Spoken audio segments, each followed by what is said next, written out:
다음 날부터 지훈과 김 실장은 그룹 본사가 아닌 강남 외곽에 마련된 비밀 안가로 출근했다.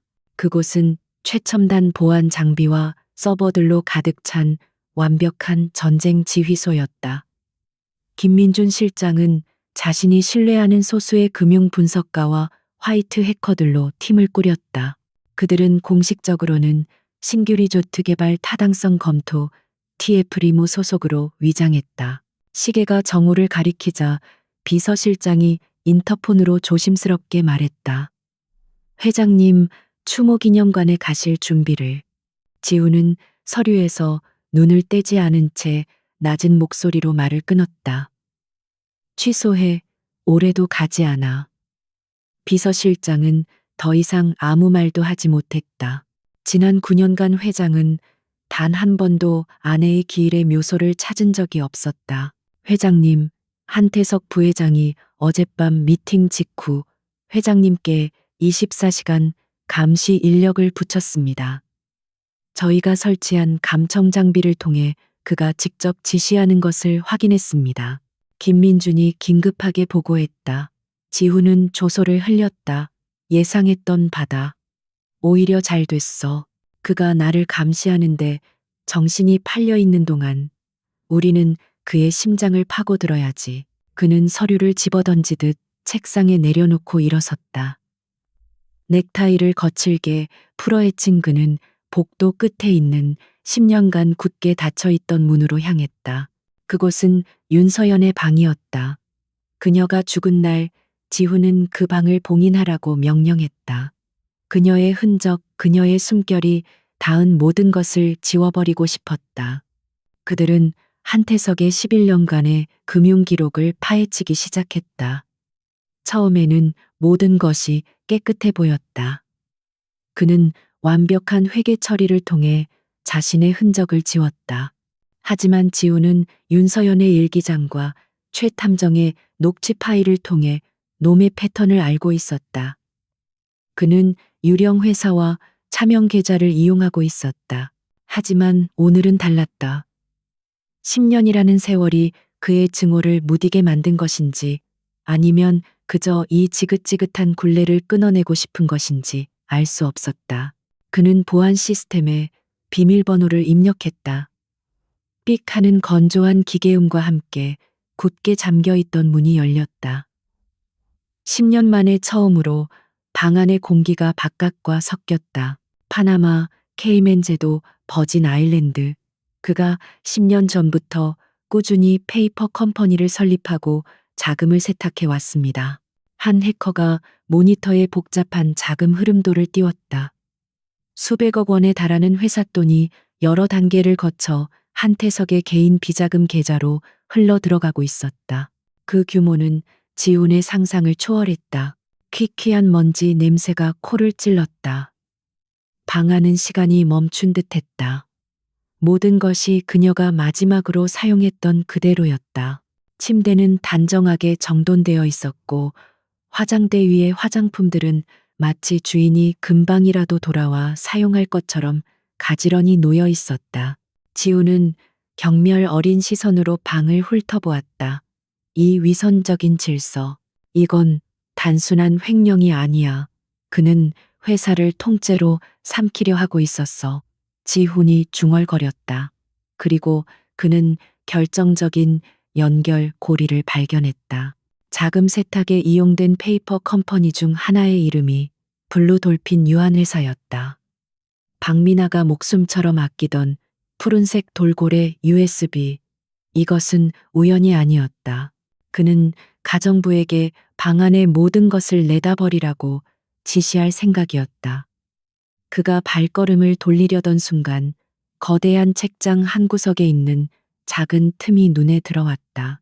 다른 책들과 달리 유난히 정교하게 맞물려 있는 나무 패널이었다.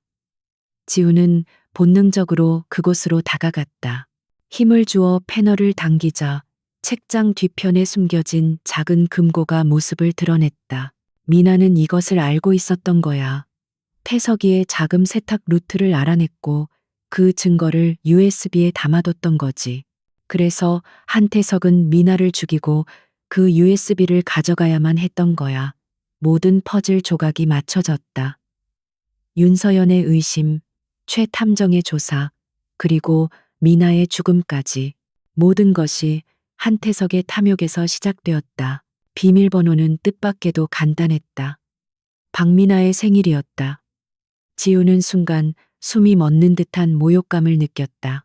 감히 이 여자가 미나의 생일을 비밀번호로 사용하다니 분노로 손을 떨며 금고 문을 열었다. 안에는 현금 다발이나 보석 대신 낡은 가죽 표지의 일기장 한 권만이 덩그러니 놓여 있었다. 바로 그때였다. 한태석의 사무실에 설치된 도청 장치에서 다급한 목소리가 흘러나왔다.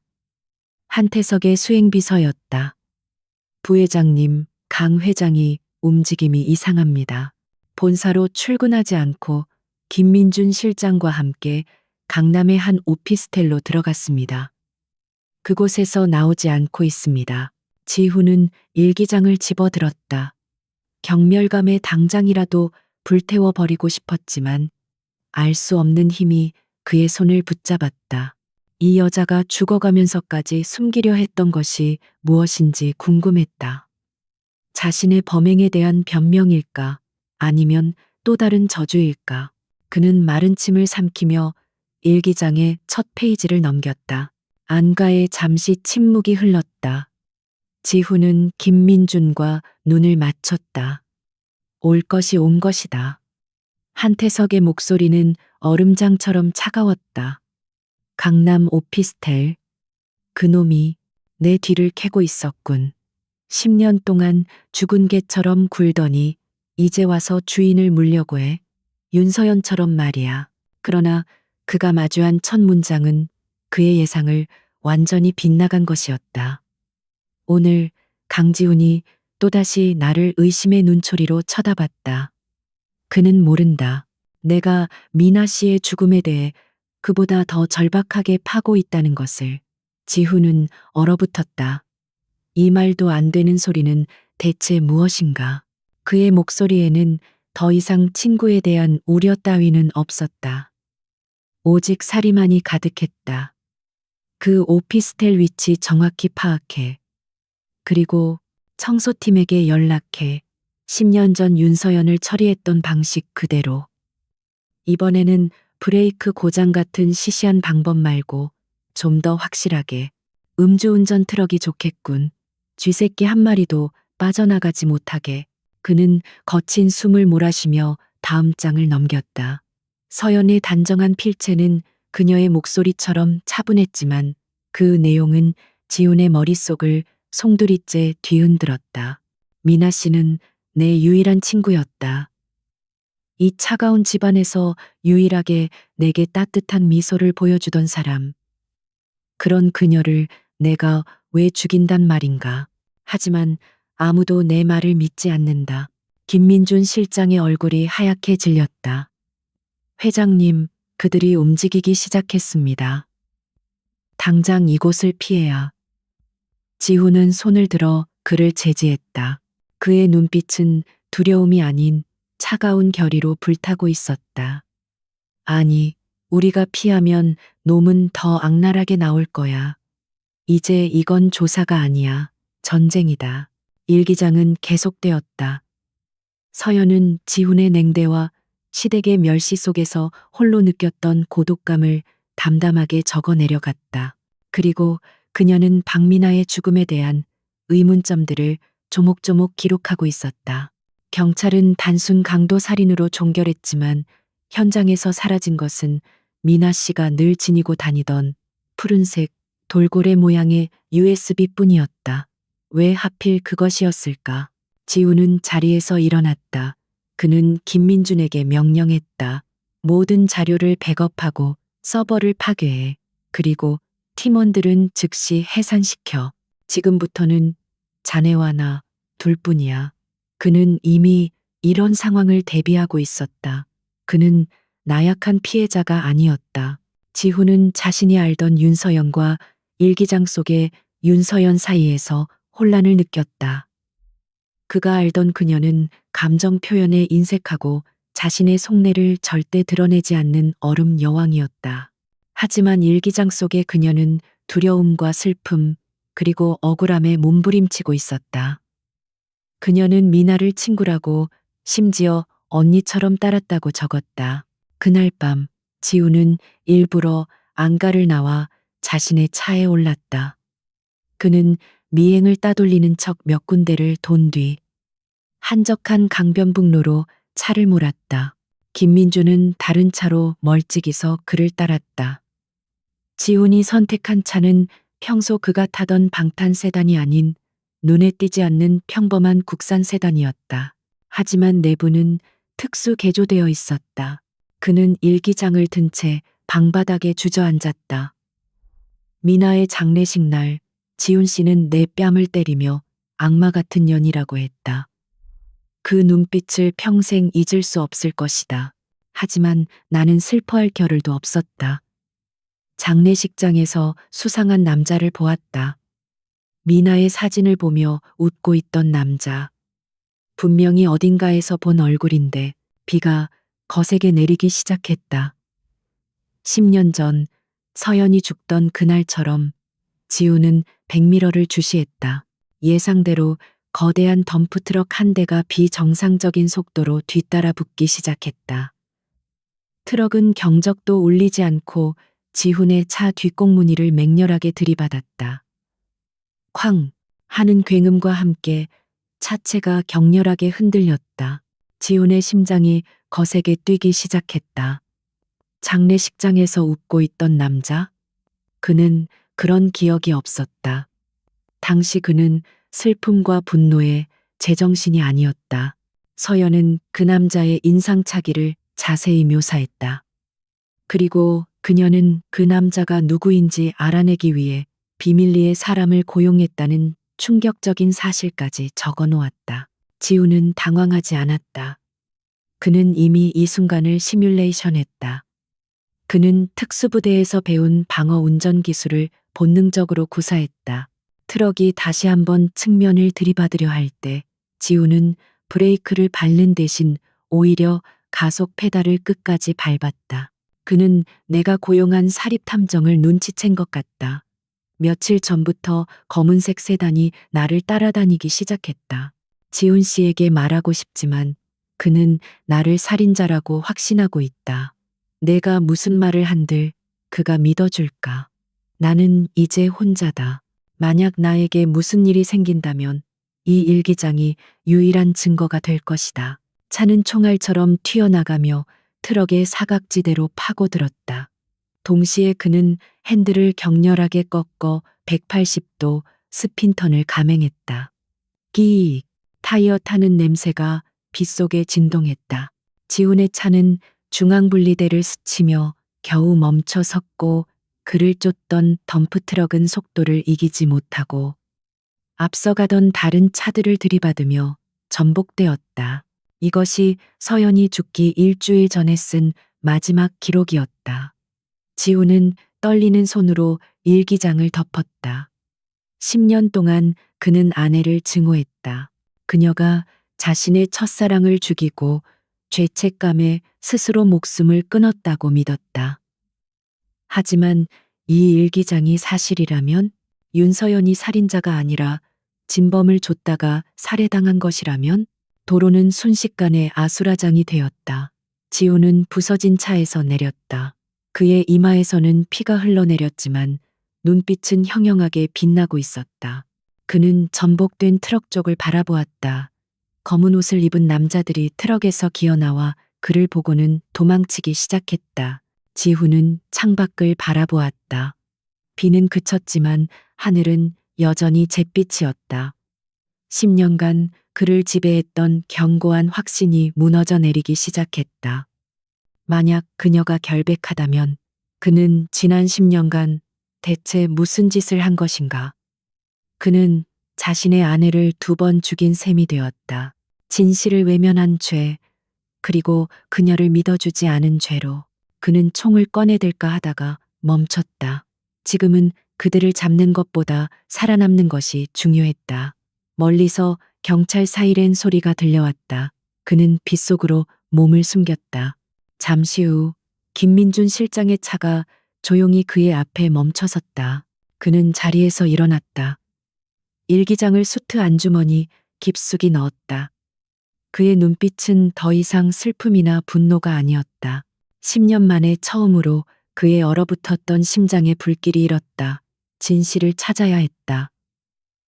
윤서연이 목숨 걸고 지키려 했던 그 진실을, 그리고 만약 그녀의 말이 사실이라면 그 진범을 자신의 손으로 지옥 끝까지 쫓아가 찢어 밝힐 것이었다. 강지우는 먼지 쌓인 방 한가운데서 꼼짝도 하지 않았다. 시간 감각이 사라졌다. 그의 손에 들린 낡은 가죽 일기장은 천근만근의 무게로 그를 짓눌렀다.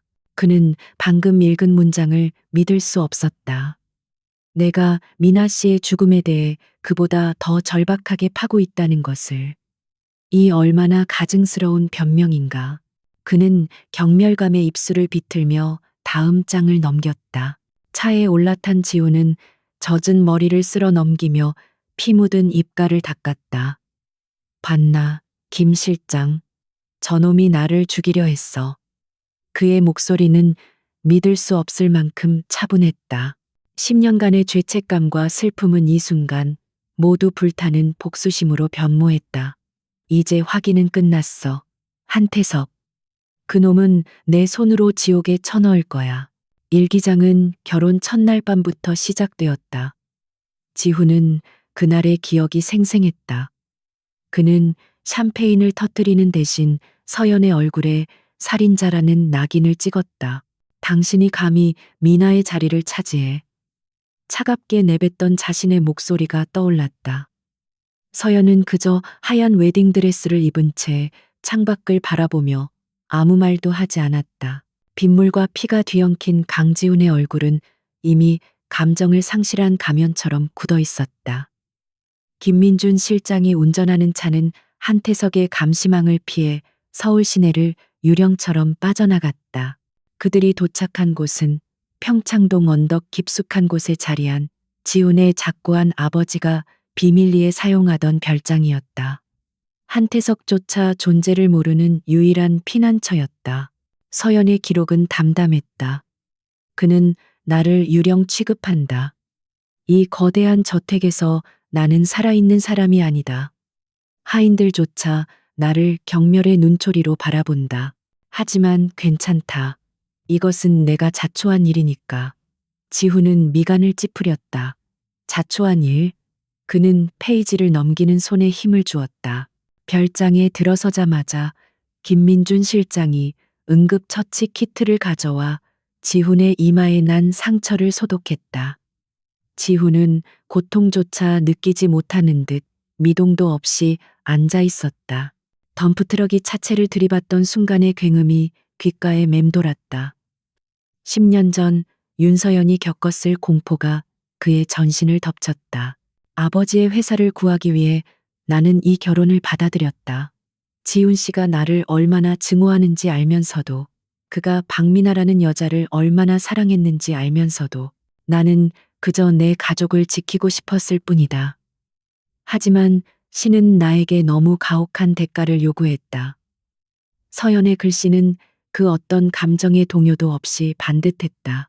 회장님, 괜찮으십니까? 김민준의 목소리에 물기가 묻어났다.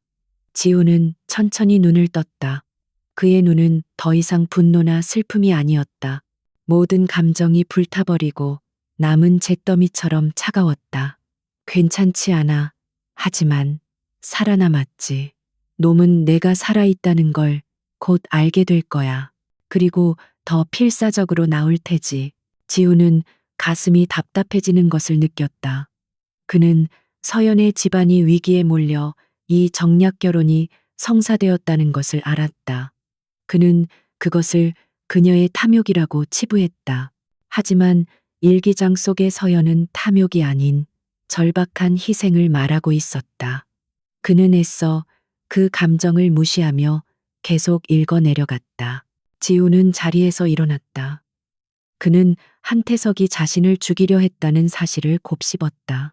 이것은 그가 얼마나 절박한지를, 그리고 동시에 그가 얼마나 자신을 얕보고 있는지를 증명했다. 우리가 가진 증거들, 금융자료, 최탐정의 녹취, 그것만으로는 부족해. 놈은 10년 동안 경찰과 언론을 주물러 왔어. 우리가 증거를 내미는 순간 놈은 그걸 조작이라고 뒤집어 씌울 거다. 그리고 마침내 박민아에 대한 이야기가 본격적으로 등장했다. 지훈이 몰랐던, 혹은 알려고 하지도 않았던 진실이었다. 서연은 지훈보다 미나를 먼저 알았다. 유학 시절 나는 낯선 땅에서 홀로 괴롭힘을 당했다. 그때 나를 구해준 사람이 미나 씨였다. 그녀는 햇살처럼 눈부셨고 나처럼 그늘진 사람에게도 따뜻한 손을 내밀어 주었다. 그는 서재로 걸어 들어가 젖은 재킷 안주머니에서 10년의 세월을 견뎌낸 윤서연의 일기장을 꺼냈다. 덤프트럭의 충격으로 모서리가 찢어지고 빗물에 얼룩져 있었다. 하지만 지우는 그것을 조심스럽게 펼쳤다. 그는 마지막 페이지, 서연이 죽기 직전에 휘갈겨 쓴 그 글귀를 다시 바라보았다. 지우는 숨이 멎는 듯했다. 서연과 미나가 친구였다고? 그가 기억하는 미나는 언제나 밝고 정의로운 사람이었다. 하지만 그녀가 서연과 그런 인연이 있었을 줄은 꿈에도 몰랐다. 일기장에는 두 사람이 함께 찍은 낡은 사진 한 장이 붙어 있었다. 환하게 웃는 미나와 그 옆에서 수줍게 미소 짓는 서연의 모습이었다. 진범은 당신이 절대 상상할 수 없는 사람이에요. 그리고 그 문장 아래 그가 처음에는 의미를 알 수 없었던 암호 같은 문자열이 적혀 있었다. A, Z, CH, 8801, L, G. 그는 그동안 이 암호를 풀지 못했다. 하지만 최탐정의 녹취록에서 해외 자금이라는 단서를 들은 순간 퍼즐 조각이 맞춰졌다. 나는 미나 씨를 친언니처럼 따랐다. 그녀가 강지훈이라는 남자를 사랑하게 되었다고 고백했을 때 나는 진심으로 축복했다. 그 남자가 훗날 내 남편이 될 줄은, 그리고 내가 그토록 따르던 언니를 죽였다는 누명을 쓰게 될 줄은 상상도 못한 채 지훈의 손이 떨리기 시작했다. 이것은 그가 10년간 믿어온 모든 것을 부정하는 이야기였다. CH, 스위스 연방, 컨페데레시오, 헬베티카, L, G, 제네바, 지니바, 혹은 루가노, 루가노. 이건 은행 정보다. 지훈이 나지막이 읊조렸다. A, Z는 은행 이름의 이니셜일 것이다. 그리고 8801은 아마도 금고 번호. 서연은 자신이 죽을 것을 예감하고 한태석이 절대 찾을 수 없는 곳에 결정적인 증거를 숨겼던 것이다. 페이지가 넘어갈수록 서연의 어조는 슬픔에서 벗어나 차갑고 날카로운 분석으로 변해갔다. 그녀는 미나가 살해당하던 날의 정황을 퍼즐 조각처럼 맞춰가고 있었다. 경찰은 단순 강도 살인이라고 했다. 하지만 현장은 너무나도 깨끗했다. 저항의 흔적이 거의 없었다. 미나 씨는 유도 유단자였다. 낯선 강도에게 그렇게 쉽게 제압당했을 리가 없다. 김 실장. 지훈이 불렀다. 지금 당장 스위스 제네바에 있는 A, Z 이니셜을 가진 프라이빗 뱅크를 모두 검색해. 그리고 윤서연 명의로, 아니, 그녀의 처녀 시절 이름인 윤서연이 아닌 그녀가 사용했을 법한 가명이나 재단명으로 등록된 개인 금고를 찾아내. 서연은 현장에서 사라진 물건에 주목했다. 경찰은 값비싼 보석들이 그대로 남아 있었다고 발표했다. 오직 현금과 지갑만 사라졌다고. 하지만 그들은 가장 중요한 것을 놓쳤다. 미나 씨가 목숨처럼 아끼던 푸른색 돌고래 모양의 USB. 그것이 사라졌다. 왜 범인은 수백만 원짜리 다이아몬드 목걸이는 놔두고 값싼 USB만 가져갔을까? 김민준 실장은 즉시 노트북을 펼쳤다. 하지만 문제가 있었다. 회장님, 스위스 은행의 개인 금고는 본인이 아니면 절대 열 수 없습니다. 설령 사모님 명의가 맞다 해도 이미 고인이 되신 지 10년이, 법적 절차만 몇 년이 걸릴지 모릅니다. 지훈은 그 USB를 기억했다. 미나가 대학 시절부터 항상 가지고 다니던 행운의 부적 같은 것이었다. 그는 대수롭지 않게 여겼지만 서연은 달랐다. 그 USB 안에는 미나 씨가 최근 몰두하던 중요한 자료가 들어 있었다. 그녀는 나에게 이것만 성공하면 아주 큰 악의 고리를 끊어낼 수 있을 거야 라고 말했다. 서연이는 바보가 아니었어. 지훈은 일기장 뒷면, 가죽 커버 안쪽에 숨겨진 얇은 틈을 발견했다. 그 안에는 접혀진 종이 한 장과 얇은 카드키 하나가 들어 있었다. 그것은 스위스의 특정 은행에서만 통용되는 무기명 채권과 유사한 형태의 금고 접근 인증서였다. 서연은 자신이 죽더라도 누군가, 아마도 지훈이 이 일기장을 발견할 경우를 대비해 법적 절차 없이 금고를 열 수 있는 마지막 열쇠를 남겨둔 것이었다. 서연은 미나가 무언가를 조사하고 있었으며 그것 때문에 살해당했다고 확신하고 있었다. 그녀는 지훈에게 이 사실을 말하려 했다고 적었다. 미나 씨의 장례식 다음 날 나는 지훈 씨를 찾아갔다. USB에 대해 말하려 했다. 하지만 그는 내 말을 듣기도 전에 내 뺨을 때렸다. 그의 눈에는 인간에 대한 혐오가 가득했다. 나는 그 순간 깨달았다. 이 세상 누구도 내 편이 아니라는 것을. 내가 갈 수 없어. 지훈이 단호하게 말했다. 한태석은 공항과 항만에 이미 내 출국 금지 조치를 비공식적으로 내려놨을 거다. 자네가 가야 해. 그는 김민준에게 인증서와 카드키를 건넸다. 회장님, 하지만 지훈은 자신의 손바닥을 내려다보았다. 10년 전 그가 그녀의 뺨을 내리쳤던 바로 그 손이었다. 죄책감이 그의 목을 조르는 듯했다. 그는 자신의 증오가 아내의 마지막 호소마저 짓밟아 버렸다는 것을 깨달았다. 서연은 그날 이후 지훈에게 그 어떤 변명이나 하소연도 하지 않았다. 이건 명령이야. 자네의 공식 일정은 싱가포르 긴급 출장이다. 회사 전용기를 이용해. 하지만 항로를 이탈해서 제네바에 불시착해. 48시간 주지. 놈이 눈치채기 전에 이 안에 든 것을 가져와야 해. 지훈의 눈은 한치의 망설임도 없었다. 그녀는 홀로 움직이기 시작했다. 나는 미나 씨가 죽기 직전까지 통화했던 기록을 뒤졌다. 대부분 지훈 씨와의 통화였지만 이상한 점이 있었다. 그녀가 살해당하기 30분 전 아주 짧은 통화 기록이 있었다. 발신자는 한태석 부회장이었다. 지훈의 심장이 바닥으로 떨어지는 것 같았다. 24시간 뒤 김민준 실장은 스위스 제네바의 고풍스러운 알펜제니트 은행의 지하 금고실에 서 있었다. 일기장의 AZ는 바로 이 은행이었다. 엄격한 본인 확인 절차 대신 서연이 남긴 인증서와 카드키, 그리고 일기장에 암호 8800일을 입력하자 육중한 강철문이 열렸다. 한태석, 자신의 둘도 없는 친구이자 회사의 2인자, 미나가 죽었을 때 자신을 부축하고 함께 울어주었던 유일한 사람이었다. 지훈은 본능적으로 일기장을 덮으려 했다. 아니야, 태석이가 그럴 리 없어. 이건 서연이의 망상이야. 나를 속이려는 함정이라고. 금고 안은 텅 비어 있었다. 오직 검은색 소형 외장하드 드라이브 하나와 짧은 편지 한 통만이 놓여 있었다. 김민주는 숨을 죽이며 편지를 집어들었다. 그것은 10년 전 윤서연이 강지훈에게 남긴 마지막 편지였다. 지훈 씨, 만약 당신이 이걸 읽고 있다면 나는 이미 이 세상 사람이 아니겠지요. 그리고 당신은 마침내 나를 믿기 시작한 거겠죠.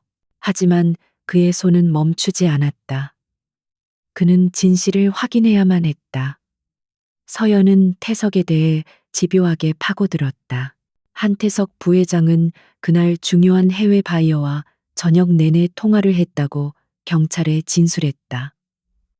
완벽한 알리바이였다. 하지만 내가 확인한 바로는 그가 통화했다는 바이어는 그 시각 비행기 안에 있었다. 물리적으로 통화가 불가능한 시간이었다. 늦어서 미안해요. 하지만 부디 미나 씨를 죽인 그 악마를 용서하지 마세요. 모든 진실은 이 드라이브 안에 있어요. 비밀번호는 당신이 나에게 마지막으로 했던 말이에요. 김민주는 즉시 이 내용을 지훈에게 암호화된 통신으로 전송했다. 서연의 글은 확신에 차 있었다. 그는 거짓말을 하고 있다. 왜? 미나 씨가 죽던 그 시각, 한태석 부회장은 어디서 무엇을 하고 있었던 걸까? 그리고 그는 왜 자신의 알리바이를 조작해야만 했을까? 일기장은 여기서 끝나지 않았다. 다시 평창동의 비밀항가. 지우는 김민준이 급히 복귀하며 가져온 외장하드를 노트북에 연결했다. 비밀번호를 입력하십시오. 지우는 떨리는 손으로 키보드에 손을 올렸다. 당신이 나에게 마지막으로 했던 말. 그것은 그녀의 장례식장에서조차 아니었다. 그녀가 죽기 며칠 전, 그녀가 자신에게 무언가 말을 하려 했을 때, 자신이 경멸에 차서 내뱉었던 그 말. 나는 그가 두렵다. 그는 지훈 씨의 절대적인 신임을 받고 있다. 내가 그를 의심한다는 것을 그가 알게 된다면 그는 나를 가만두지 않을 것이다. 이미 누군가 나를 미행하고 있다. 검은색 세단. 번호판은 계속 바뀐다. 이것은 단순한 경고가 아니다. 그들은 나를 제거하려 한다. 살인자 SALINJA. 지우는 온몸의 피가 차갑게 식는 것을 느꼈다. 서연의 죽음. 그것은 자살이 아니었다. 그녀는 진실에 너무 가까이 다가갔기 때문에 살해당한 것이었다. 그리고 그 진범은 자신이 가장 믿었던 친구일지도 모른다는 끔찍한 가능성이 그의 뇌리를 강타했다. 암호가 풀렸다. 드라이브 안에는 단 하나의 오디오 파일이 있었다. MAFINA라는 이름의 파일이었다.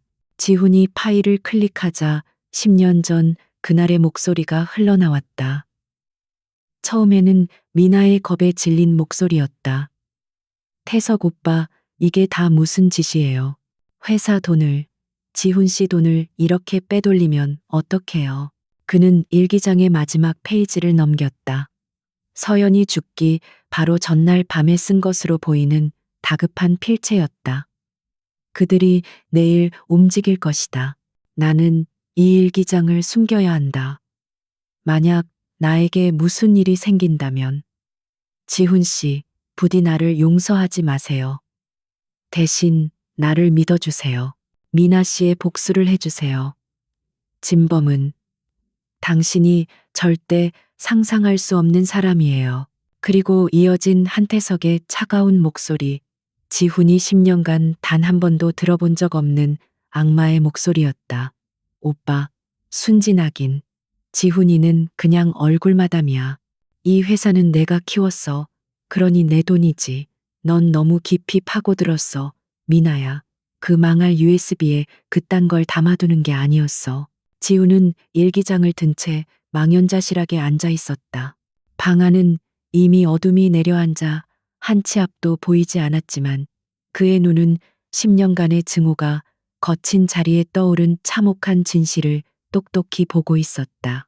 그는 아내를 잃은 것이 아니었다. 그는 아내를 죽음으로 내몬 방관자였으며 어쩌면 공범이었을지도 모른다. 그의 차가운 심장이 10년 만에 죄책감과 분노로 뜨겁게 타오르기 시작했다. 일기장의 마지막 페이지에서 강지훈의 시선이 멈췄다. 진범은 당신이 절대 상상할 수 없는 사람이에요. 윤서연의 마지막 절규가 10년의 시간을 뚫고 그의 심장을 꿰뚫었다. 죄책감이 분노로, 분노가 다시 얼음장 같은 결의로 변해갔다. 10년간 그는 죽은 첫사랑을 위한 복수를 다짐했지만 그 대상이 틀렸다. 이제 그는 자신의 아내를 위한, 그리고 그 아내가 지키려 했던 첫사랑을 위한 진짜 복수를 시작해야 했다. 미나의 목소리가 울먹였다.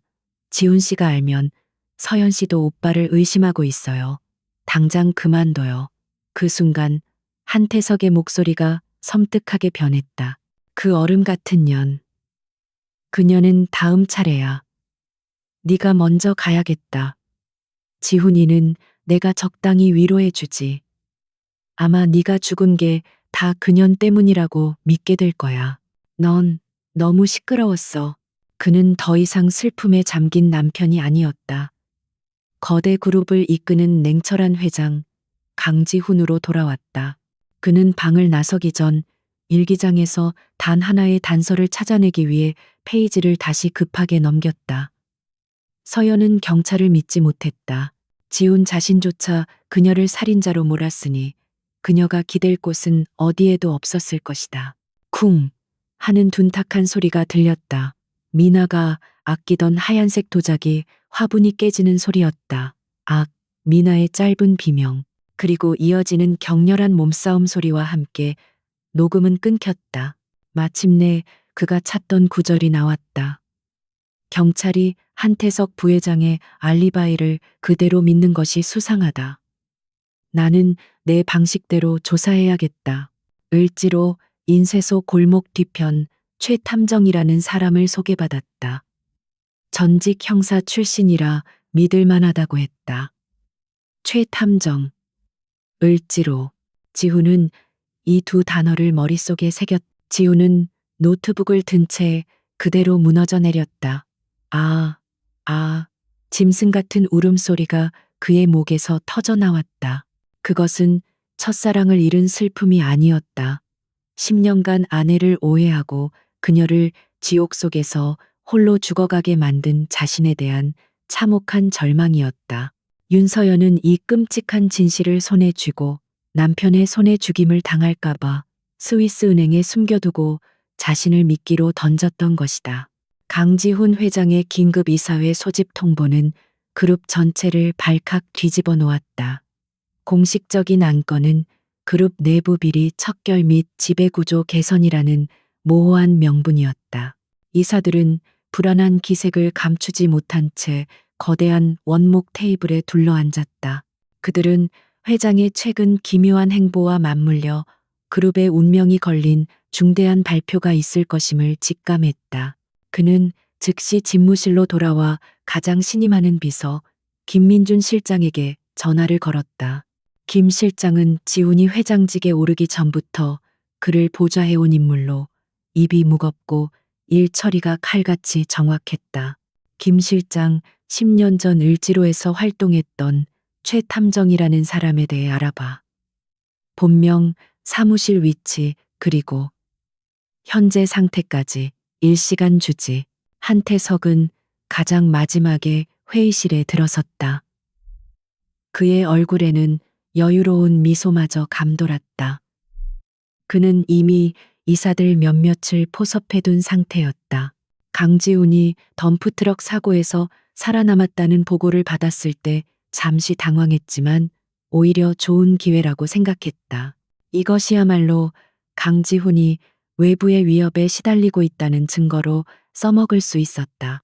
명령은 간결했지만 그 안에 담긴 무게감은 김민준을 긴장시키기에 충분했다.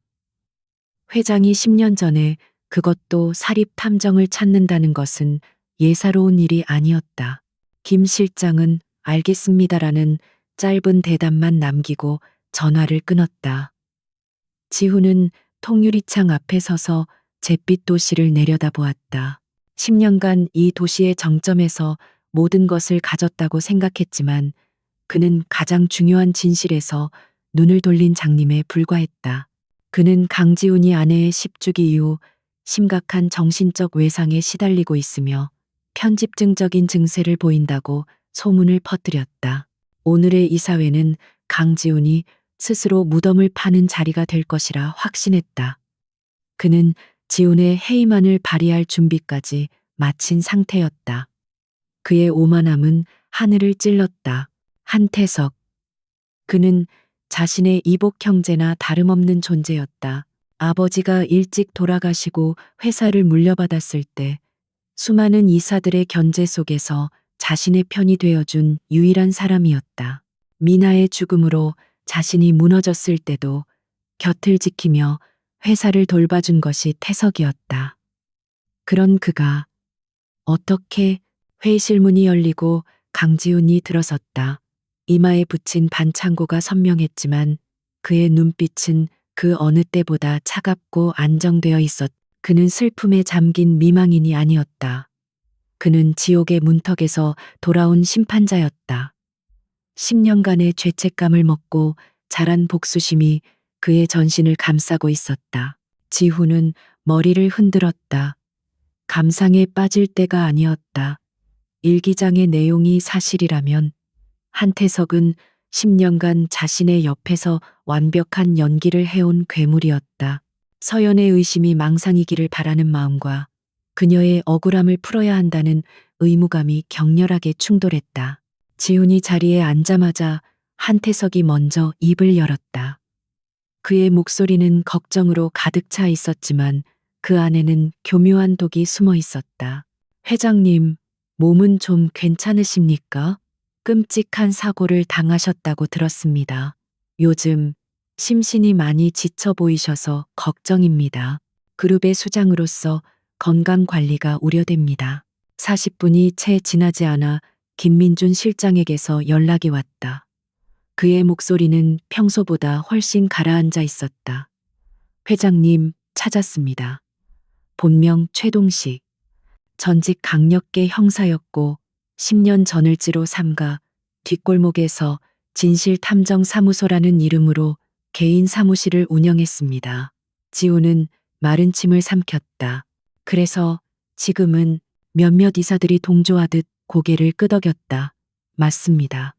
회장님의 최근 행보가 다소 불안정하다는 우려가 있습니다. 한태석이 쳐놓은 덫이었다. 지훈은 그를 차갑게 바라보았다. 내 안부는 걱정해줘서 고맙군, 한 부회장.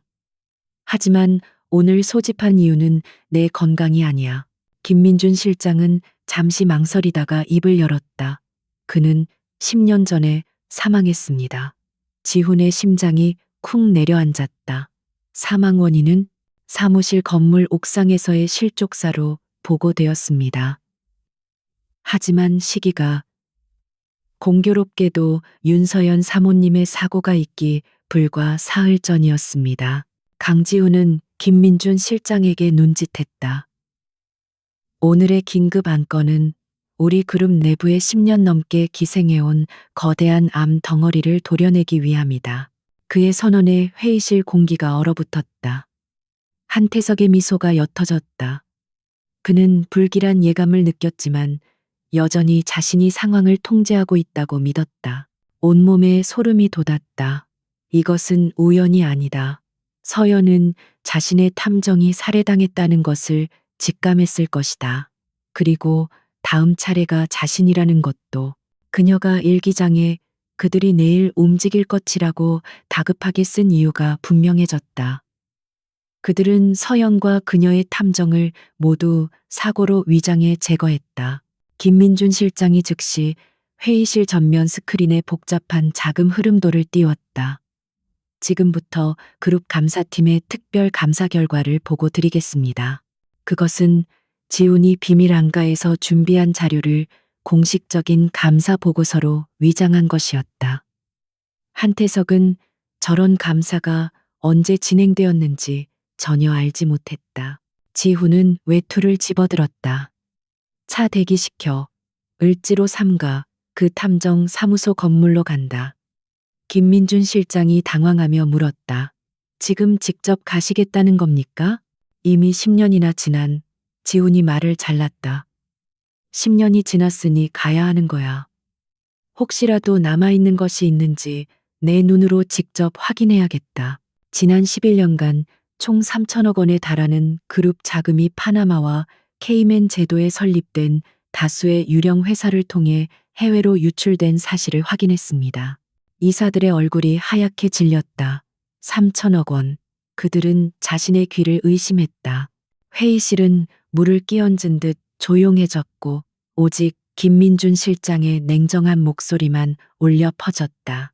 을지로의 뒷골목은 10년 전이나 지금이나 복잡한 미로 같았다. 낡은 인쇄소와 공구상들 사이로 최동식 탐정의 사무실이 있던 건물이 음습한 모습을 드러냈다. 5층짜리 건물의 4층. 진실탐정사무소라는 간판은 이미 떨어져 나간 지 오래였지만 희미한 자국이 남아 있었다. 사무실 문은 낡은 자물쇠로 잠겨 있었다. 10년간 아무도 찾지 않은 듯 먼지가 두껍게 쌓여 있었다. 김민준 실장이 건물 관리인을 찾으려 했지만 지훈은 그를 제지했다. 소란 피울 것 없어. 그는 주머니에서 작은 만능 도구를 꺼내 몇 번 움직이자 낡은 자물쇠가 힘없이 철컥 소리를 내며 열렸다. 사무실 내부는 참혹했다. 시간의 흐름 때문이 아니었다. 누군가 의도적으로 모든 것을 파괴하고 뒤엎은 흔적이 역력했다. 서랍은 모두 열려 바닥에 나뒹굴었고 서류 캐비닛은 텅 비어 있었다. 컴퓨터 본체는 사라지고 모니터만 깨진 채 뒹굴고 있었다. 10년 전 서연이 죽기 직전 누군가 이곳을 샅샅이 뒤져 모든 증거를 인멸한 것이었다. 지우는 태연하게 그의 말을 받아쳤다. 날조라? 그렇다면 한 부회장. 블루 돌핀 유한회사라는 이름은 들어본 적 있나? 한태석의 동공이 격렬하게 흔들렸다. 블루 돌핀. 그건 박민아의 망할 USB 이름이자 그가 자신의 첫 번째 페이퍼 컴퍼니에 붙였던 오직 그만이 아는 이름이었다. 지우는 절망감에 주먹을 쥐었다. 너무 늦은 것일까? 서연이 목숨과 맞바꾼 단서들이 모두 사라진 것일까? 그는 포기하지 않고 방안을 샅샅이 훑어보았다. 그의 날카로운 시선이 부서진 책상 다리 및 바닥 장판에 살짝 들뜬 부분을 포착했다. 김민준 실장이 다음 자료를 띄웠다. 블루 돌핀 유한회사의 법인 등기부 등본과 그 회사로 흘러들어간 초기 자금 내역이었다.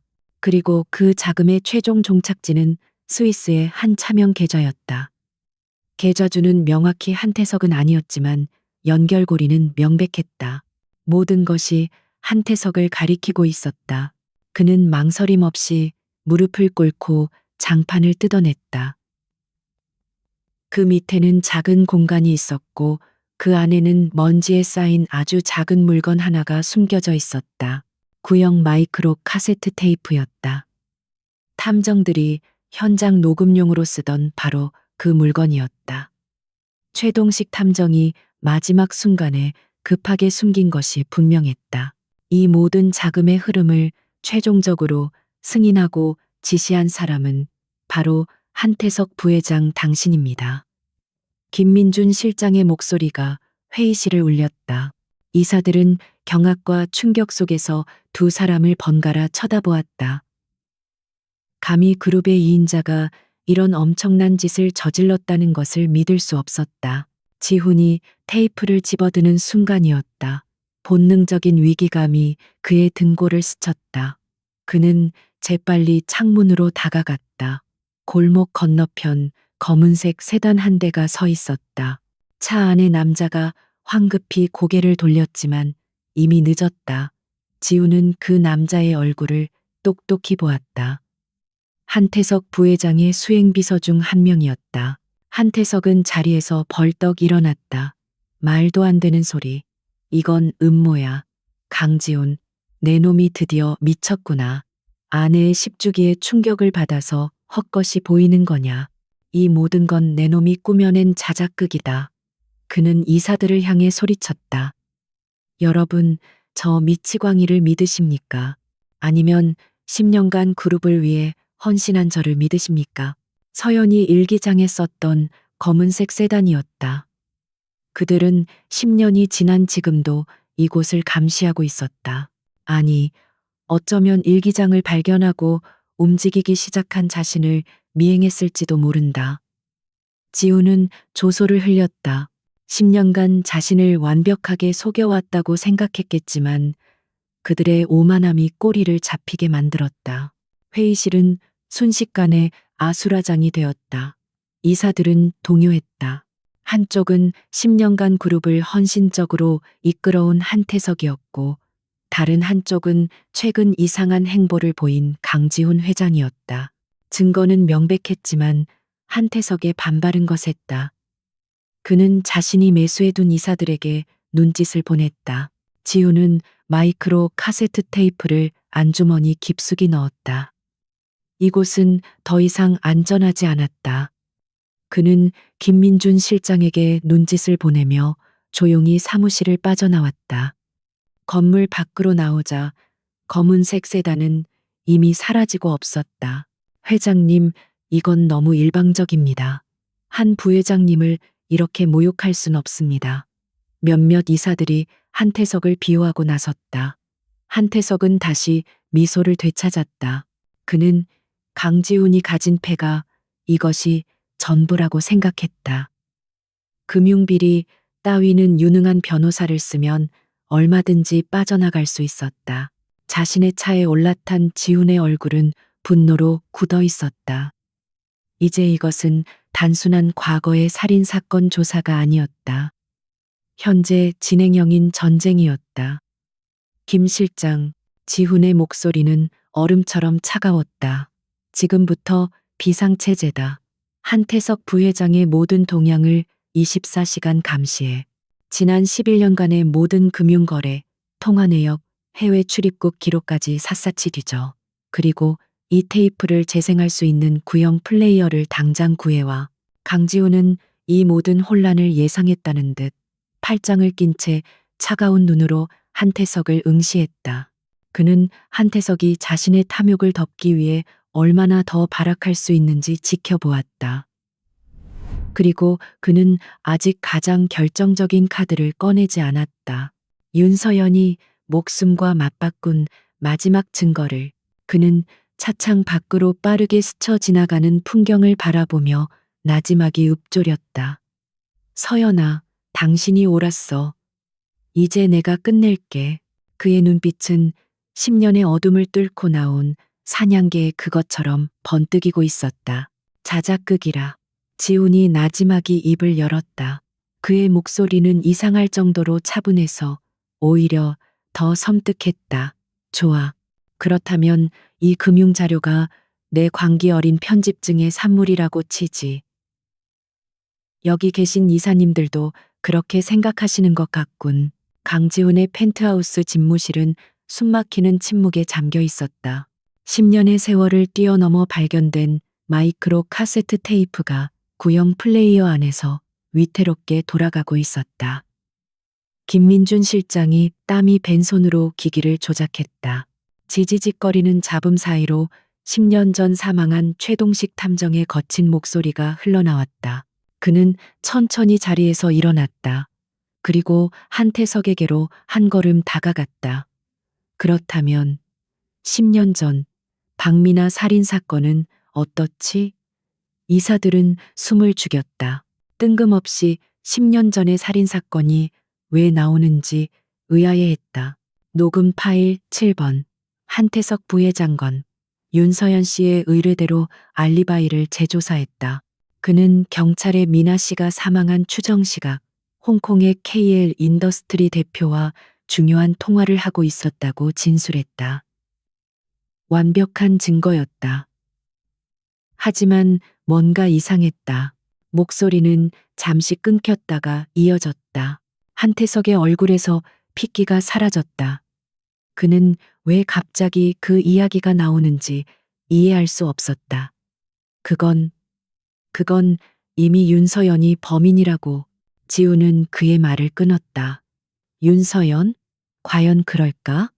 여기 10년 전 그날의 진실을 담은 아주 흥미로운 자료가 하나 더 있거든. KL 대표의 그날 출입국 기록을 확인했다. 그는 그 시각 홍콩이 아니라 인천공항에서 방콕으로 가는 비행기 안에 있었다. 물리적으로 통화가 불가능한 시간이다. 한태석은 거짓말을 했다.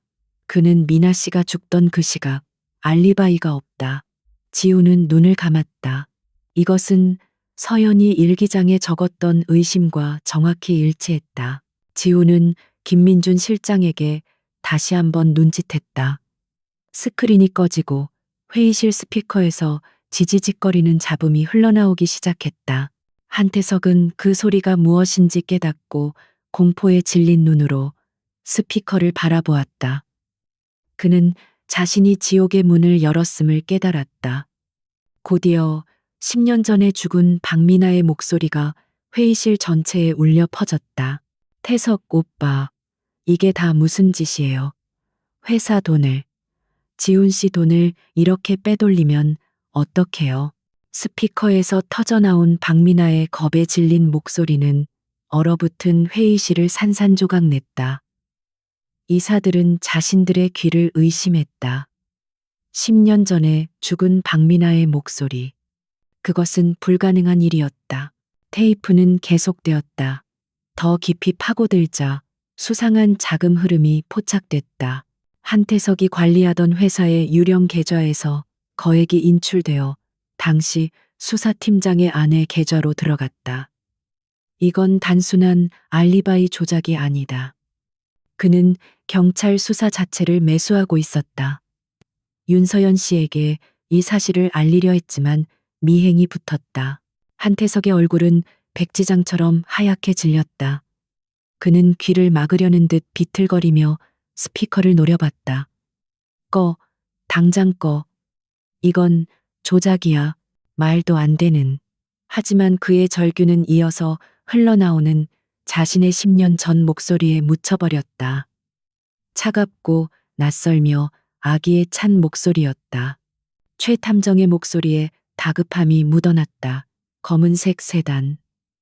놈들이 내가 윤서연 씨와 접촉한 것을 알았다. 이건 단순한 살인 사건이 아니야. 그들은 젠장, 누가 문을, 쿵 하는 격렬한 소리와 함께 테이프는 끊어졌다. 지호는 두 주먹을 피가 나도록 세게 쥐었다. 오빠, 순진하긴. 지훈이는 그냥 얼굴마담이야.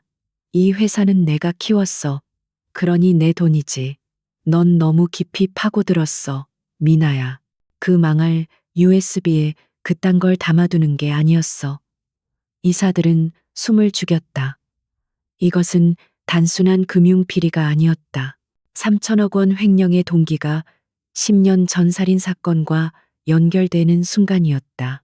김민준 실장이 창백해진 얼굴로 입을 열었다. 회장님, 이건. 지우는 손을 들어 그의 말을 막았다. 모든 것이 명확해졌다. 최동식 탐정은 실족사가 아니었다. 그는 살해당했다. 그리고 사흘 뒤 서연도 사고로 위장되어 살해당했다. 10년간 자신이 믿어온 모든 것이 거대한 거짓말 위에 세워진 성이었다. 녹음 파일은 잔인하게 계속되었다.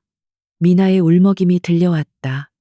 지훈 씨가 알면 서연 씨도 오빠를 의심하고 있어요. 당장 그만둬요. 그리고 이어진 한태석의 섬뜩한 대답. 그 얼음 같은 년. 그녀는 다음 차례야 네가 먼저 가야겠다. 지훈이는 내가 적당히 위로해주지. 아마 네가 죽은 게 다 그년 때문이라고 믿게 될 거야. 넌 너무 시끄러웠어. 그날 밤 지훈은 집무실에 홀로 남아 다시 윤서연의 일기장을 펼쳤다. 이번에는 더 이상 의심이나 경멸이 아니었다. 그는 살해당한 아내가 남긴 마지막 증거 자료를 검토하는 수사관의 심정이었다. 최 탐정의 녹음 파일로 인해 서연의 모든 기록은 무서운 설득력을 가지게 되었다. 쿵 하는 둔탁한 파열음이 스피커를 찍고 나왔다. 10년 전 지훈이 수사 보고서에서만 보았던 그 하얀색 도자기 화분이 깨지는 소리였다. 악, 미나의 짧은 비명과 함께 격렬한 몸싸움 소리가 이어지다 녹음은 그대로 끊겼다. 그는 한태석의 이름이 언급된 모든 부분을 다시 읽었다. 서연은 냉철하고 집요하게 그를 관찰하고 있었다. 미나 씨의 장례식 날, 지훈 씨는 슬픔에 잠겨 아무것도 보지 못했다. 하지만 나는 보았다. 한태석 부회장이 장례식장 구석에서 누군가와 통화하며 희미하게 미소 짓는 것을. 그는 슬퍼하지 않았다. 회의실은 죽음과도 같은 침묵에 휩싸였다. 자신을 비호해주던 이사들조차 경악과 공포에 질린 눈으로 한태석을 바라보았다. 10년간 그들이 믿어왔던 유능하고 헌신적인 부회장은 친구의 연인을 살해하고 그 죄를 친구의 아내에게 뒤집어 씌운 악마였다. 지훈은 그날의 기억을 떠올렸다. 자신은 무너져 내렸고 태석이 자신을 부축했다. 그는 태석의 어깨에 기대어 울었다. 지훈아, 힘내. 내가 있잖아. 미나의 복수는 내가 꼭 할게. 그 모든 것이 연기였다니. 그는 자신의 슬픔마저 이용당했다는 사실에 역겨움을 느꼈다. 아, 아니야. 이건. 한태석은 덜덜 떨리는 손으로 테이블을 짚으며 중얼거렸다. 그는 마지막 남은 이성으로 상황을 수습하려 했다. 이건 날조된 음성 파일이다. 강지훈이 정신병에 걸려서 나를 모함하는 거라고. 증거가 없어. 일기장은 계속되었다. 경찰 조사가 한창일 때 한태석 부회장은 이상할 정도로 경찰의 동향에 민감했. 그는 지훈 씨의 부담을 덜어주기 위해서라며 수사 진행 상황을 매일 체크했다. 그리고 교묘하게 모든 의심의 화살을 놔 윤서연에게로 돌렸다. 그는 내가 미나 씨를 질투했다고 수사팀에게 암시했. 강지훈은 그에게 천천히 다가갔다. 그의 눈에는 더 이상 분노도 슬픔도 없었다. 오직 차가운 경멸만이 남아 있었다. 증거? 그는 주머니에서 작은 외장하드를 꺼내 테이블 위에 던졌다. 이건 네가 제거에 실패한 내 아내 윤서연이 목숨과 맞바꿔 스위스 은행 금고에 남긴 유산이다. 10년간 나를 속여온 대가야, 태석아. 서연은 태석의 모순된 말들도 기록해 두었다. 그는 지훈 씨에게는 미나가 최근 회사 내부 비리 조사를 하다가 위협을 받아 힘들어했다고 말했다. 하지만 나에게는 미나가 너무 행복해 보였다고 결혼 준비 때문에 들떠 있었다고 말했다. 그는 양쪽에서 다른 말을 하며 상황을 조종하고 있었다. 그는 미나가 무엇을 조사하고 있었는지 알고 있었다. 윤서연. 그 이름이 마지막 방아쇠가 되었다. 10년간 자신을 완벽하게 속였다고 생각했던 강지훈에게, 그리고 이미 죽어서 사라졌다고 생각했던 윤서연에게 이중으로 농락당했다는 사실이 그의 이성을 완전히 끊어버렸다. 그의 오만함이 분노로 폭발했다. 지훈의 머릿속이 차갑게 식어갔다. 미나가 죽기 직전 말했던 중요한 자료가 담긴 USB. 서연이 그토록 찾으려 했던 그것. 미나는 한태석의 비리를 포착했던 것이다. 그래서 살해당했다. 그리고 그 살인 혐의는 완벽하게 아내인 서연에게 뒤집어 씌워졌다. 지훈 자신이 가장 완벽한 공범자가 되어 주었던 셈이다. 윤서연, 그 망할 계집애가 죽어서까지 내 발목을 잡는군. 한태석은 괴물처럼 포효했다. 그는 더 이상 자신을 변호하지 않았다. 대신 모든 것을 잃은 자의 광기 어린 진실을 토해내기 시작했다. 회의실의 모든 카메라와 마이크가 그의 자백을 기록하고 있었다. 그는 책상 위에 놓인 사진 액자를 바라보았다. 15년 전 대학 졸업식에서 찍은 사진이었다.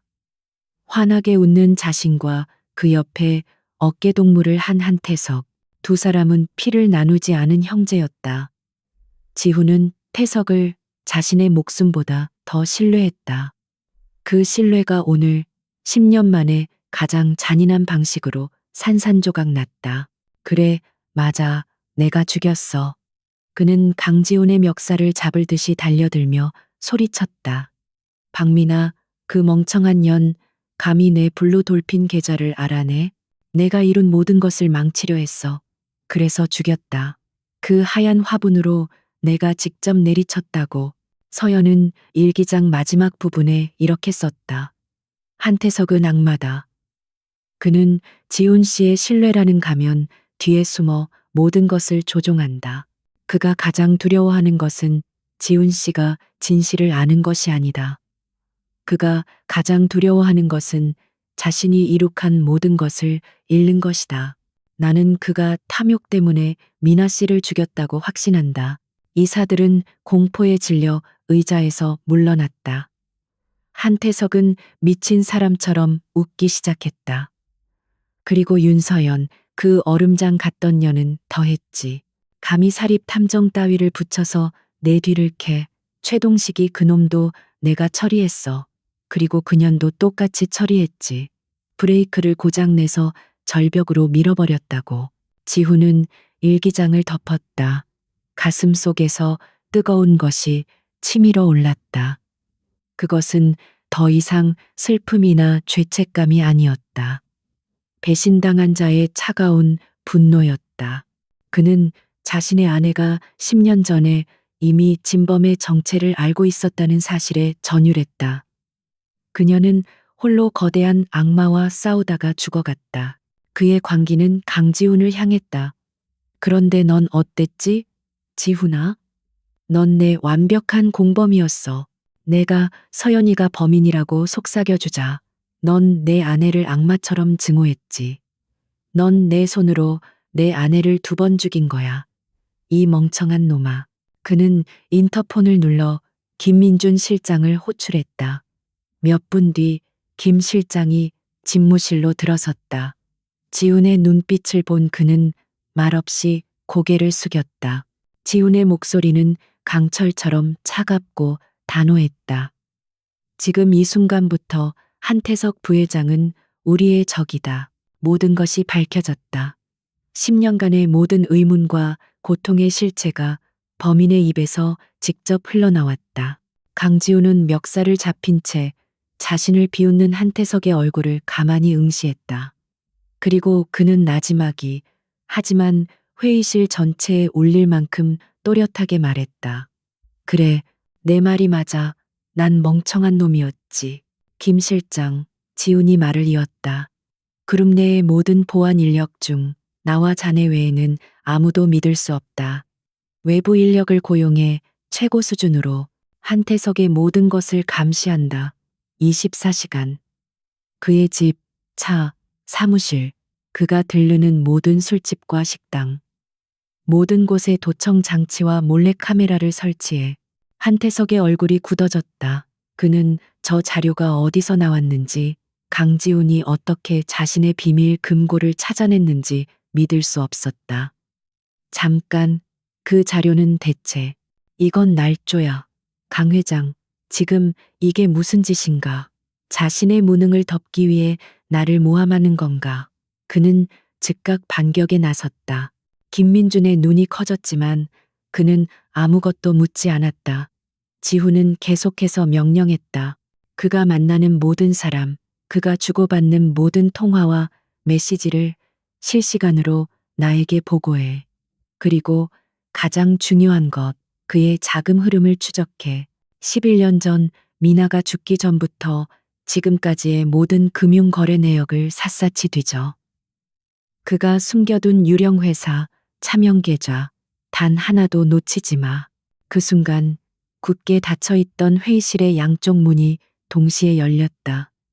방탄조끼를 입은 검찰 특별 수사팀 요원들이 쏟아져 들어왔다.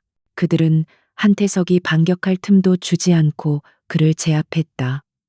한태석은 자신이 무슨 짓을 했는지 그제야 깨달았지만 이미 늦었다.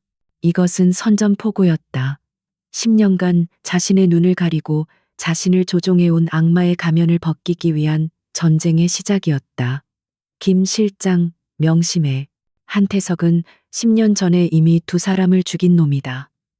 우리가 움직이는 것을 그가 눈치채는 순간 다음은 우리 차례가 될 거야. 이건 내 복수이기도 하지만 윤서연 씨의 명예를 되찾는 일이기도 하다. 한태석, 횡령, 살인교사, 및 박미나, 최동식, 윤서연 살인 혐의로 긴급 체포한다. 수사관이 차가운 목소리로 밀한다. 원칙을 고지하며 그의 손에 수갑을 채웠다. 한태석은 믿을 수 없다는 듯이 발버둥 쳤다. 김민준 실장은 비장한 표정으로 깊이 고개를 숙였다. 목숨을 걸고 완수하겠습니다. 그가 방을 나간 뒤 지훈은 다시 통유리창 앞에 섰다. 서울의 야경이 그 어느 때보다 차갑게 빛나고 있었다. 그는 어둠 속에 비친 자신의 얼굴을 보며 나지막이 맹세했다. 태석아, 네가 10년간 지옥 속에서 나를 살게 했더군. 이제 내가 너에게 진짜 지옥이 무엇인지 보여줄게. 강지훈은 다음날 아침 평소와 다름없이 출근했다. 하지만 그의 내면은 살얼음판 위를 걷는 듯한 긴장감으로 가득 차 있었다. 오늘은 10년간의 거짓된 평화를 깨뜨리는 첫 번째 연극이 시작되는 날이었다. 그는 한태석을 자신의 무대 위로 끌어들여야 했다. 그의 오만함과 방심을 이용해 결정적인 증거를 잡아내야 했다. 이건화, 강지훈, 내 놈이 감히 나를. 내가 여기서 무너질 것 같아. 너도 같이 죽는 거야. 그는 끌려나가면서도 지훈을 향해 저주를 퍼부었다. 그는 비서실을 통해 한태석 부회장에게 저녁 미팅을 요청했다. 안건은 그룹 신성장 동력 및 해외 리조트 개발 관련 긴급 전략 회의였다. 하지만 장소는 회의실이 아닌 자신의 펜트하우스 집무실이었다. 공적인 업무에 사적인 장소를 끌어들임으로써 중요하지만 비공식적인 논의라는 이중적인 메시지를 던졌다. 강지훈은 대답하지 않았다. 그는 그저 10년간 자신의 가장 친한 친구이자 아내를 죽인 원수가 무너져 내리는 모습을 차갑게 지켜볼 뿐이었다. 10년간의 지옥이 마침내 오늘 끝났다. 회의실 문이 닫히고 한태석의 광기 어린 절규가 복도 저편으로 사라졌다. 하지만 회의실 안의 공기는 풀려나지 않았다. 이사들은 마치 유령이라도 본 것처럼 굳어 있었다. 10년간 자신들이 그룹의 2인자로 모셔왔던 남자가 희대의 살인마이자 횡령범이었다는 사실을, 그리고 그 모든 진실이 10년 전에 죽은 회장의 아내에 의해 밝혀졌다는 것을 받아들일 시간이 필요했다. 예상대로 한태석은 흔쾌히 승낙했다. 그는 지훈이 10주기 이후 심리적으로 흔들리고 있으며 자신에게 의지하려 한다고 판단했을 것이다. 저녁 8시 한태석이 펜트하우스에 도착했다.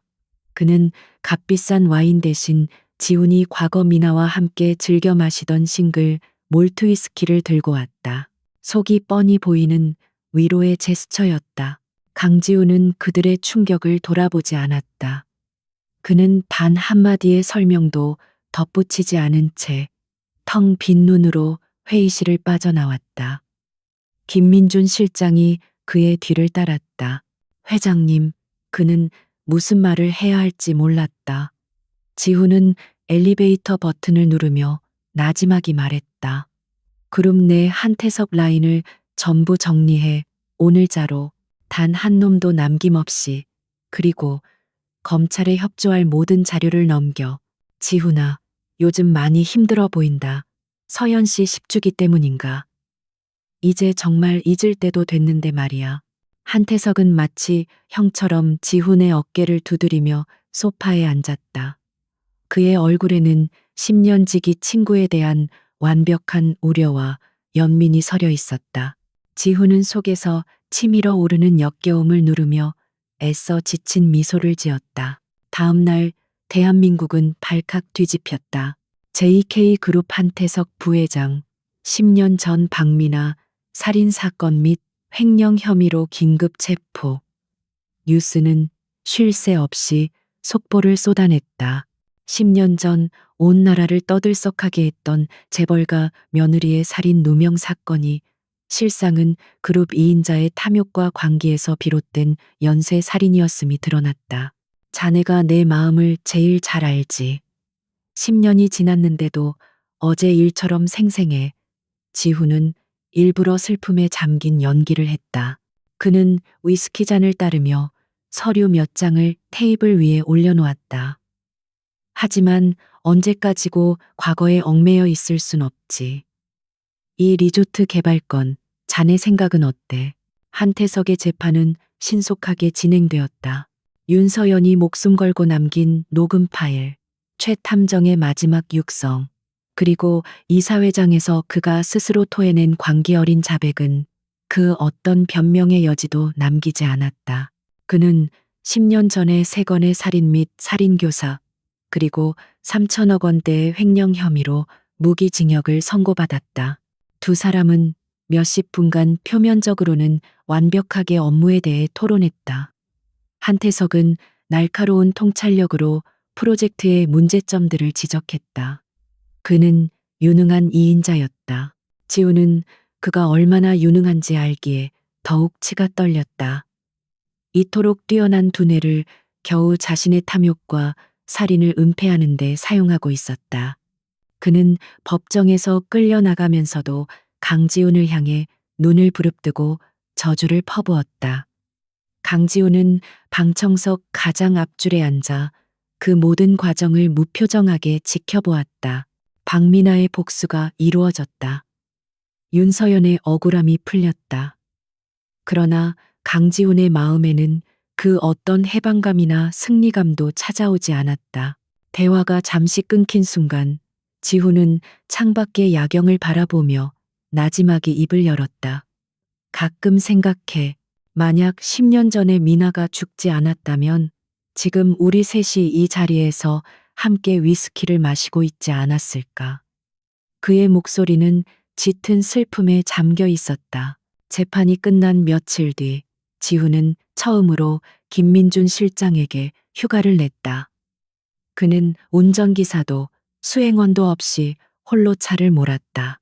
차가 향한 곳은 지난 10년간 그가 단 한 번도 찾지 않았던 경기도 외곽의 한적한 추모 공원이었다. 그곳에 윤서연이 잠들어 있었다. 한태석의 눈빛이 아주 미세하게 흔들렸다. 그는 지훈의 이런 감상적인 태도에 익숙했지만 오늘은 그 시점이 불편했다. 지훈아, 또 그 생각인가? 이미 떠난 사람이야. 그리고 그 일은 윤서연이 저지른 짓이잖아. 자네가 스스로 결론 내린 거 아니었나? 10년 전 그가 증오심에 불타 장례식조차 제대로 치러주지 않았던 아내의 묘. 관리는 잘 되어 있었지만 찾는 이가 없었는지 묘비는 쓸쓸해 보였다. 비석에는 윤서연이라는 이름 석자만 차갑게 새겨져 있었다. 그는 그 앞에 서서 한참 동안 아무 말도 하지 못했다. 그랬지. 지훈이 고개를 끄덕였다. 나는 10년간 그 여자를 증오했어. 내 모든 불행이 그 여자 때문이라고 생각했지. 그는 잔을 들어 위스키를 한 모금 마셨다. 그리고는 마치 혼잣말처럼 중얼거렸다. 그런데 말이야, 태석아. 요즘 들어 이상한 생각이 들어. 내가 뭔가를 놓친 건 아닐까 하는 생각. 그의 손에는 빗물과 피, 그리고 10년의 먼지가 묻어 낡아버린 가족 일기장이 들려 있었다. 그는 이 일기장이 발견되지 않았다면 자신이 지금 이 순간에도 한태석을 친구라 부르며 아내를 살인자라고 증오하고 있었을 것이라는 끔찍한 사실을 깨달았다. 한태석의 표정이 미묘하게 굳어졌다. 놓치다니? 뭘 말인가? 그의 목소리는 여전히 부드러웠지만 경계심이 스며 있었다. 지훈은 그의 덫에 걸려들고 있음을 직감했다. 아니야, 그냥. 서연이 일기장을 우연히 발견했거든. 별 내용은 없었어. 그저 자기 변명과 원망뿐이었지. 그는 낡은 일기장을 묘비 위에 조심스럽게 올려놓았다. 10년 전, 그가 경멸했던 그 단정한 필체, 내가 미나 씨의 죽음에 대해 그보다 더 절박하게 파고 있다는 것을. 지훈 씨, 부디 나를 용서하지 마세요. 대신 나를 믿어주세요. 그녀의 마지막 절규가 귓가에 맴돌았다. 한태석은 눈에 띄게 안도하는 표정을 지었다. 일기장.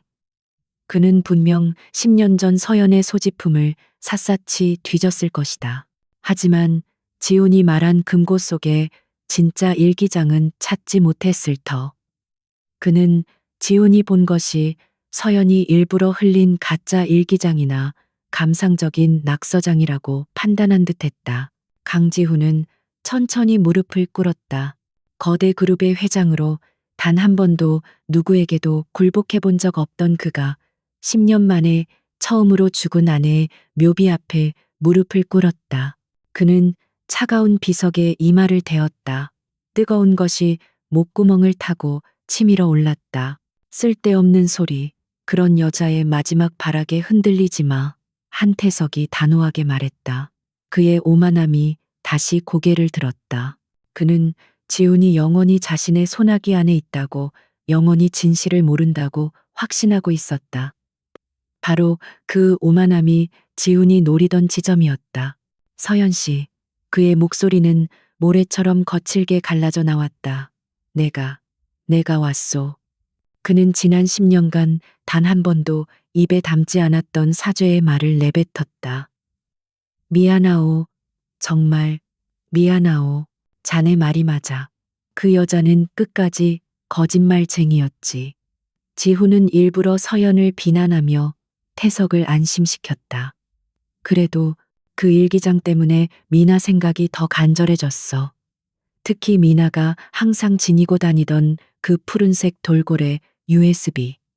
경찰은 끝내 못 찾았잖아. 그 안에 대체 뭐가 있었을까? 그의 어깨가 가늘게 떨리기 시작했다. 당신을 믿어주지 못해서 미안하오. 당신의 고통을 외면해서 미안하오. 당신을 그 차가운 지옥 속에 홀로 버려두고 나조차 당신을 살인자라 부르며 당신을 2번 죽여서 정말 미안하오. 한태석은 위스키 잔을 테이블에 내려놓았다. 그의 얼굴에서 미소가 사라졌다. 지훈아, 자네야말로 10년에 갇혀 있군. 그 USB는 그냥 싸구려 기념품이었어. 내가 미나에게 직접 물어본 적도 있다고. 그냥 친구에게 받은 선물이라더군. 강도가 돈 되는 건 줄 알고 가져갔겠지. 왜 자꾸 그런 사소한 것에 집착하는 건가? 그는 오열하지 않았다. 그럴 자격조차 없다고 생각했다. 대신 그의 눈에서 뜨거운 눈물이 쉴 새 없이 흘러내려 묘비 앞에 흙을 적셨다. 그는 10년간의 증오가 얼마나 어리석고 잔인했는지, 자신의 오만이 얼마나 많은 것을 파괴했는지 깨달았다. 그는 첫사랑을 잃은 피해자였지만 동시에 아내에게는 가장 잔인한 가해자였다. 지우는 천천히 고개를 들었다. 심장이 얼음장처럼 차가워졌다. 내가 미나에게 직접 물어본 적도 있다고. 미나는 그 USB의 중요성을 알았기에 지훈에게조차 그 내용을 말하지 않았다. 하물며 한태석에게 그는 지금 방금 거짓말을 했다. 당신은 나보다 훨씬 용감했소. 나보다 훨씬 강했지. 그런 당신을 나는 알아보지 못했어. 그는 일기장을 손으로 쓸었다. 마치 그녀의 차가운 손을 어루만지듯. 늦었지만 이제라도 당신의 진실을 알게 해줘서 고마워. 그리고 편히 쉬시오, 서연 씨. 지우는 결정적인 한 방을 날리기로 했다. 사소한 게 아니야. 그날 현장에 이상한 점이 많았어.